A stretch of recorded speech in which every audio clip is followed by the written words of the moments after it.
question about, would the partner profit figure be the final amount for 23-24 or the estimated profits for 24-25? It's the estimated profits for 25-26 that should be entered.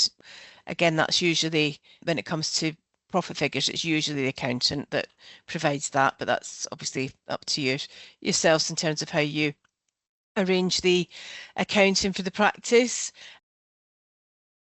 So solo work is where GPs, there's three categories really, where they work for either an out of hours provider, they work as a clinical leader board member for an ICB, or they're already a salaried GP, but they do some work as an appraiser for NHS England regions. So all of these types of income are pensioned through something that feels more complex than it needs to be, called the solo route. And that data is submitted to PCSE by the providers, and the pension contributions for those roles are paid over directly to NHS pensions. So the GPs would declare that income when it comes to their end of year certificates if they've got any solo work, but the only relevance it has to yourselves when you're completing the practice estimate is that if they've got, you know, an amount of solo income that they're expecting to receive, that when they add it to the work that they do for your practice, if that then would take them into higher tier bracket, then it's in your interest, as I said earlier, to set the tier rate at the correct higher rate so that you get the correct deductions for them being taken every month through the contractual statements, and don't get left with that kind of hefty end of year adjustment. And the same really when it comes to locum work. You know, if a GP does locum work, and again that income is, they decide to pension that income because GPs can choose whether to pension locum work or not, then, you know, that total pensionable pay that they're forecasting is what the tier rate should be set against. There's a question that's probably linked a bit to that. If a salaried GP has a role as a salaried GP elsewhere, do we adjust the tier rate to take that into account, but only show their salary at our practice? And that's absolutely right. That's, you know, exactly that scenario. The GP might have 2 or 3 salaried roles even, or a salaried role and an out of hours role. And it's that combined income that you would use to take into consideration to choose the tier rate, but the salary that you're entering is the salary for your practice. It's worth bearing in mind that some GPs have roles that are pensioned through the officer route, which means that when, and that means, you know, so it might be that they're working for a hospital trust or something like that, and those contributions are being paid over direct by the trust to NHS pensions. If a GP does have an officer role, then they don't include that on the type 1 or type 2 end of year certificate, which means it doesn't impact the tier rate.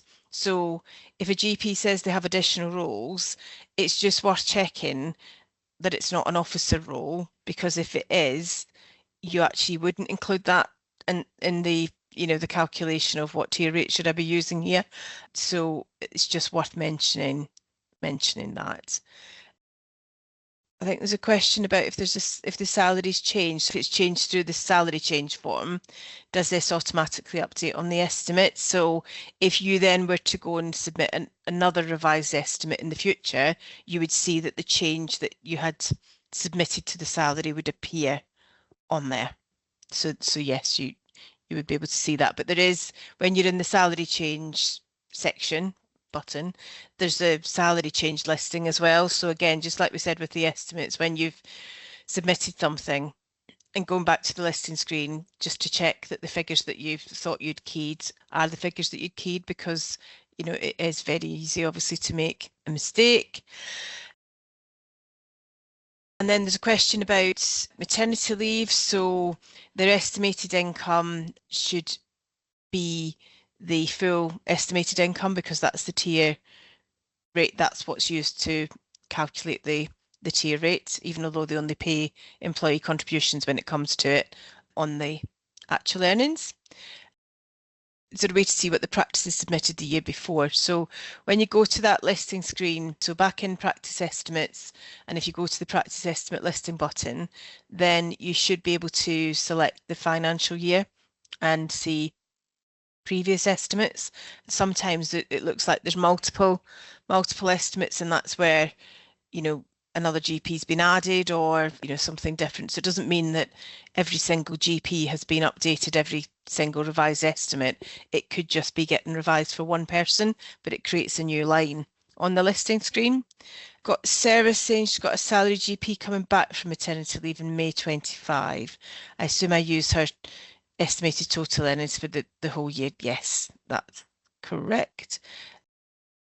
If there's a salary change, will automatically change the monthly contributions collected. Yes, in terms of through the practice. So if that salary's changed, then it's that salary for the salary GP, it's that new figure that will be used by the system to kind of divide by 12 again and use that 1/12 as the new monthly income.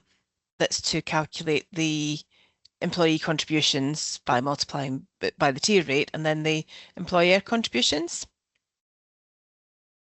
I think we've also got a question here, which I think is from Gavin Salmon. I think, Gavin, you're an accountant. You've said that if you submit an estimate for 25-26, the ICB will claw back the pension contribution each month for each GP.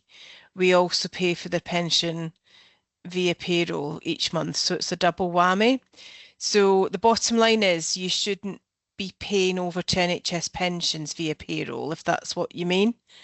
So that means that the GPs have been pensioned as officers and practitioners by the sounds of things. So it's either one or the other. It should never be a double whammy. So if for your organisation or the organisation you're acting on behalf of, it's been agreed that they should be pensioned as officers, and there are some circumstances that might be the case, then that they don't come near PCSE. It doesn't come, you don't complete practice estimates. The GPs shouldn't be completing joiner forms, etc., employment changes, etc. But if they are, it's only if they're being pensioned through the practitioner route, which most, for practices, then most GPs are treated as practitioners. So do check with NHS pensions which of the two routes is correct, because it shouldn't be both. So I hope I've understood that properly. Then we've got a question from Samantha about if there's a salary GP started midway through the year, would it be the estimated earnings for the full year or just the months that are remaining? So it's the full estimated annual income that we enter, and then the system calculates based on where we are in the year, Samantha. Question from Barbara about locums or GPs that do locum work. How do we calculate locum income if it's in the future? Well, you can't calculate it, but just you're estimating it, Barbara, or the GP needs to estimate it and tell you.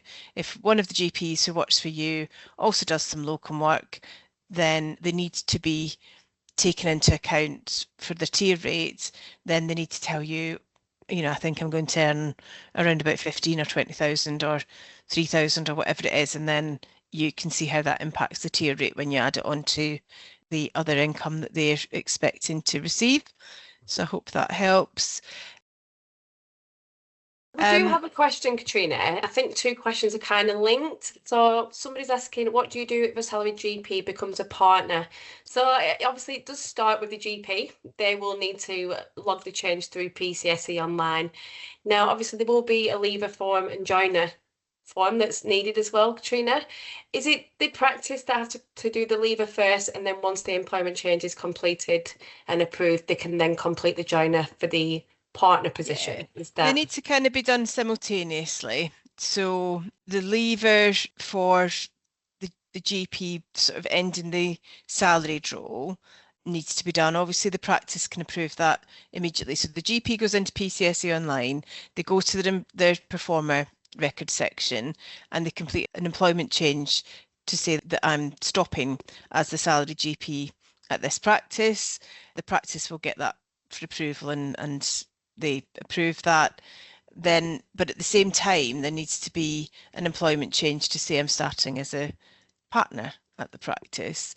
Practice need to immediately approve that, but the ICB need to approve that as well. And once those performer approvals are done, then the lever to stop salary contributions and the joiner to start partner contributions should be done at the same time.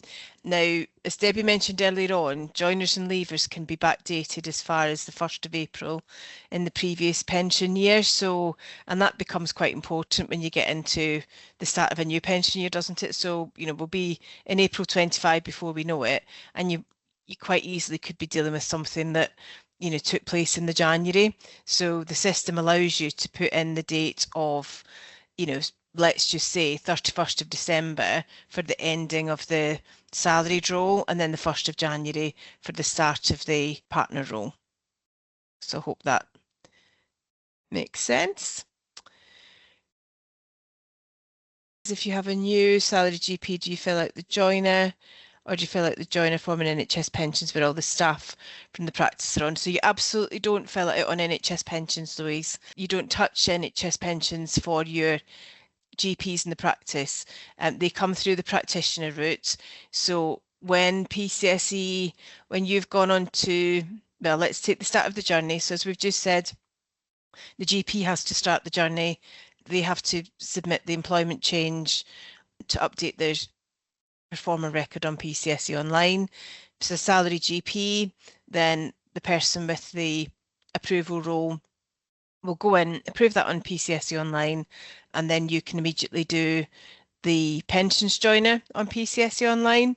That's where you're obviously entering their start date, but their estimated income and their tier rate. So that will trigger two things really. One is, as Debbie's gone through, the start of the pension deductions that will start coming through the contractual monthly payments, but PCSE also have a trigger to set up an employment record in Pensions Online for that employment. So just to reiterate, for practitioners, then, practice managers, practice administrators, accountants, anybody who deals with Pensions Online for all the other staff at the practice must not create a POL record or send contributions direct to NHS pensions. Otherwise, as somebody else pointed out earlier on, you will get double whammy. So, and have a long, probably lengthy process with all the different organisations trying to work together to clear it up. So that's a definite thing to be really careful about.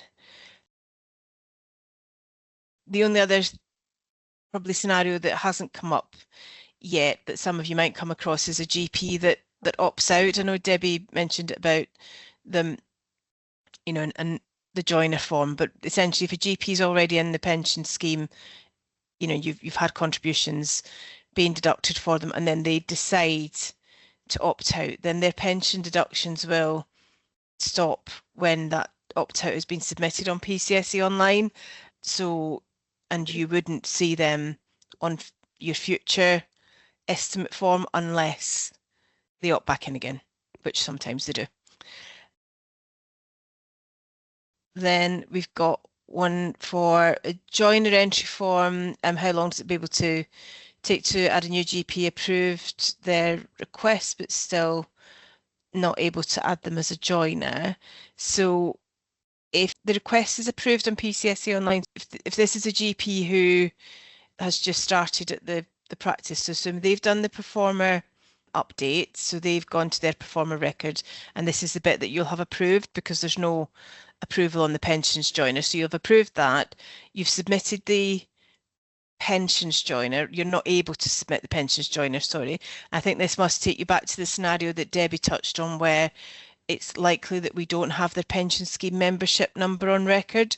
So if you know that the employment change that the GP submitted has been approved, but you go into the joiner form on PCSE Online and the GP is not appearing in the option for you to select, then you need to contact the customer service centre at PCSE with the pension scheme membership number for it to be added, and then you will, once that's been added, and it can take a few days, then you will immediately be able to submit the joiner. If you don't know the pension scheme number, I mean the GP should know it because they will have had contributions as a registrar or whatever they've been previously, but if they don't, if if you don't and can't get the pension scheme member number from them, then if you can supply us their national insurance number and date of birth, we'll be able to get it from NHS pensions. Can you confirm where we add the locum income? So locum income, so you don't add it, you record it in that final column with the solo income in terms of its estimated income, just really to show, why the tier rate is selected at a higher tier rate. But the important thing is the tier rate that's selected. You won't be involved in the locum income as such, but it just means that you're paying the right tier rate for them on their employee contributions for the role at your practice.